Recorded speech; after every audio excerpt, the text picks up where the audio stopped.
असांजे YouTube channel Sindh आवाज़ network ते अवां ॾिसी सघंदा मालूमाती ऐं दिलचस्प वीडियोस सां गॾु पल पल जूं ख़बरूं। महिरबानी करे असांजे YouTube चैनल खे सब्सक्राइब करे घंटी जे निशान ते क्लिक कंदा।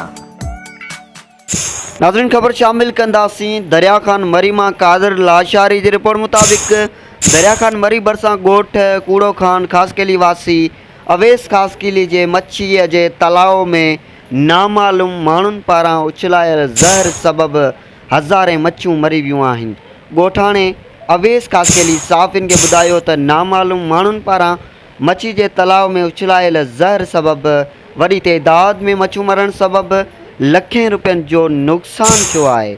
हिन वधीक चयो त मुंहिंजी कंहिं सां बि दुश्मनी न आहे। ब्रेकिंग न्यूज़ अवां सां दरिया खान मरी मां शेयर करे रहिया आहियूं त दरिया खान मरी भरिसां ॻोठ कूड़ो खान ख़ासकेली वासी अवेस ख़ासकेली जे मच्छी जे तलाउ में नामालूम माण्हुनि पारां उछलायल ज़हर सबबि हज़ारे मच्छियूं मरी वियूं आहिनि।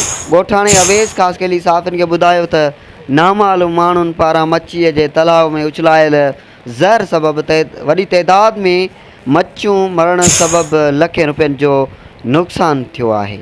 हिन वधीक चयो त मुंहिंजी कंहिं सां बि का बि दुश्मनी न आहे। जॾहिं त दरिया खान मरी थाणे ते नामालूम जवाबदारनि ख़िलाफ़ NC दाख़िल कराई वई आहे।